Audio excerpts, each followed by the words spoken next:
The forest was never supposed to be this silent. When Mara left her grandmother's cottage that morning, she only meant to pick wild blackberries by the ridge. The path had been clear, the sun had been warm.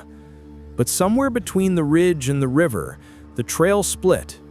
One fork she didn't recognize, a shadowed one that whispered with a wind too cold for midsummer.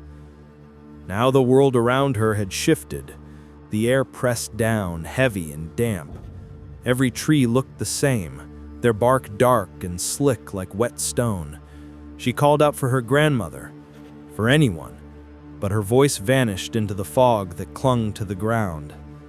Her phone had no signal, her basket of berries was half spilled, and her heart was hammering faster than her thoughts could form.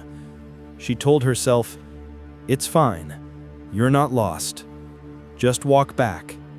But each step only deepened the silence, and soon she realized she couldn't even hear the river anymore. By noon, Mara had been walking for hours. The light had dimmed unnaturally, as though clouds hung thick just above the treetops. She found no trail markers, no familiar routes. Then she saw it, a wooden sign half buried in moss. Hollow Path. The letters had been carved long ago and warped by age. She frowned. Never heard of it. A rustling sound came from somewhere behind her. She turned sharply, catching only a flicker of movement. Maybe a fox, maybe something else.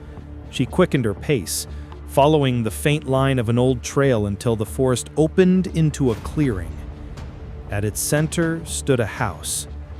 Not her grandmother's, but something older, leaning sideways like it had grown tired of standing.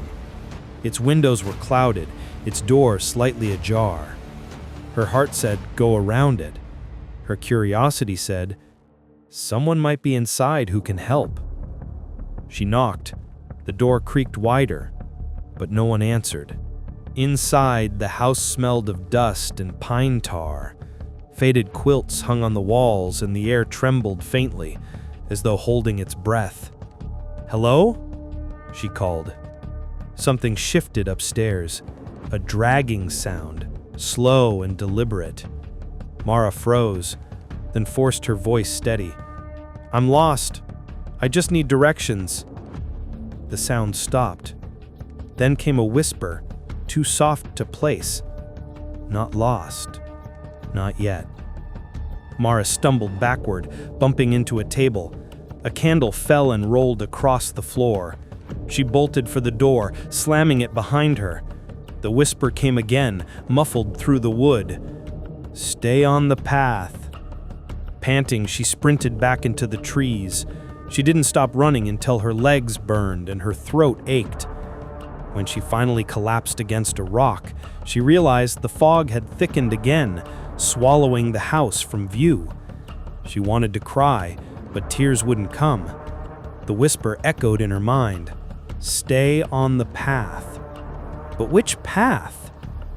Night came without warning. One moment there was gray light, the next there was only darkness. Mara gathered branches, trying to start a fire with her lighter. The small flame flickered weakly against the damp air. Something moved in the dark beyond the circle of light, soft footsteps that stopped whenever she looked their way. She told herself it was animals, deer, maybe raccoons. But when a low voice hissed, "You shouldn't be here," she realized the sound wasn't animal at all. A figure emerged just at the edge of the firelight. A boy, maybe 17, with pale eyes and tangled hair. He looked half starved, half wild. "Who are you?" Mara demanded. He tilted his head. "Name's Isle. You shouldn't have taken the hollow path. It doesn't end where you think." Mara swallowed. "Can you help me get back?" His expression darkened. "Maybe, but you'll have to keep walking. Don't stop, no matter what you hear." Before she could ask more, he vanished into the trees, gone, as if the night had swallowed him whole. She didn't sleep. Every sound felt like a breath at her neck. By dawn, her fire was ash. She forced herself onward, clutching her empty basket. The forest grew stranger. Trunks twisted like sinew. Roots formed arches she had to duck beneath. Once she thought she saw a figure ahead, Eli again maybe, but when she called out, it didn't turn. Instead, it walked into a patch of light and dissolved like mist. Then the trees parted, and she found herself at a dried riverbed. In the mud, she saw footprints, her own, looping back and forth. She'd been walking in circles. Her throat tightened. No, that's not possible. The forest whispered in reply, hundreds of overlapping voices. Turn back, turn back. She covered her ears and ran until her knees buckled. When she looked up, there was a bridge ahead, narrow, wooden, and half collapsed, spanning a chasm she hadn't seen before. At its base, a lantern burned with cold blue light. Eli was waiting there. "You're still alive," he said softly. "Good. Most don't last this long." "What is this place?" Mara gasped. "The hollow path. It's what's left when people get lost and never find their way back. The forest keeps their echoes."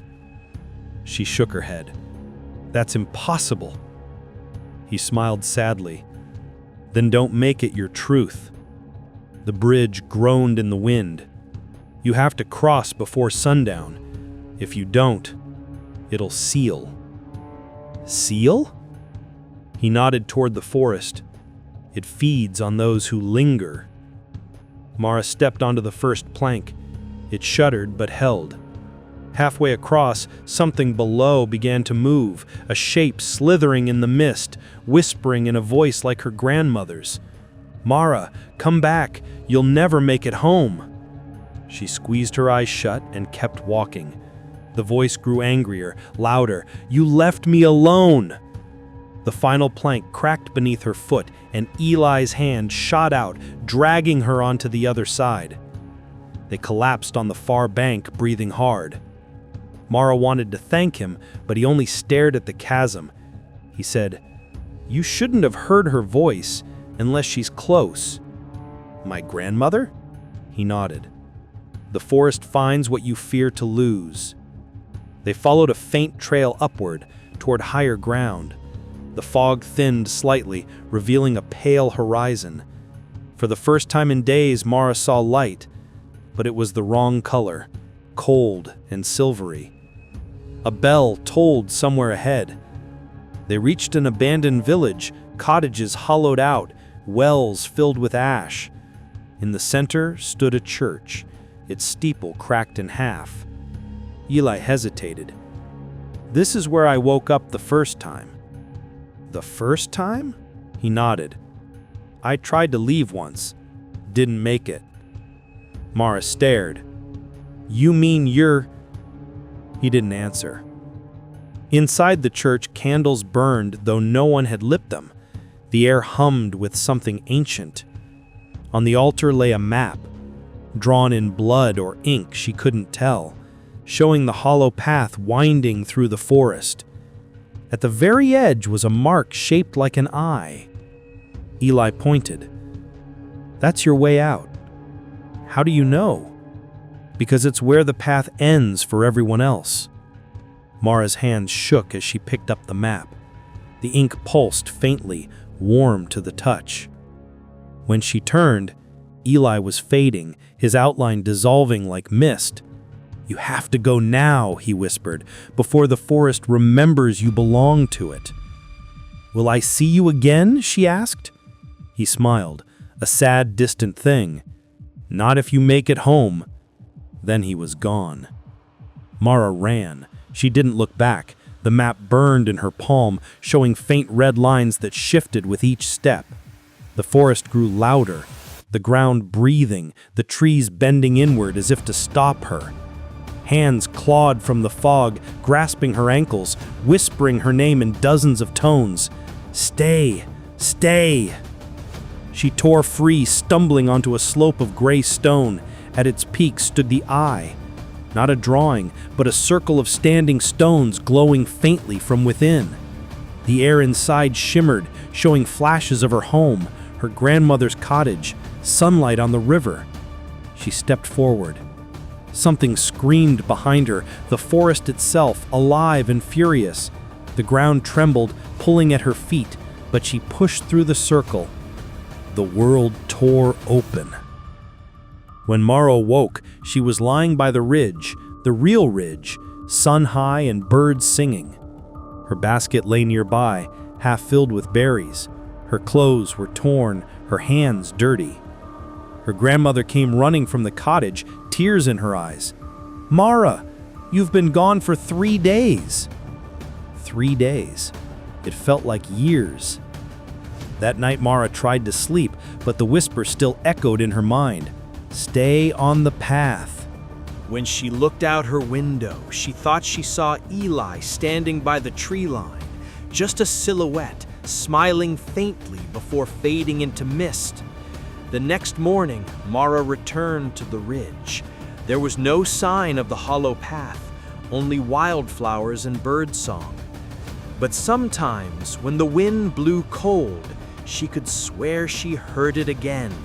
The forest breathing, the faint toll of a bell, and a voice that whispered from somewhere far away, "Not lost, not yet."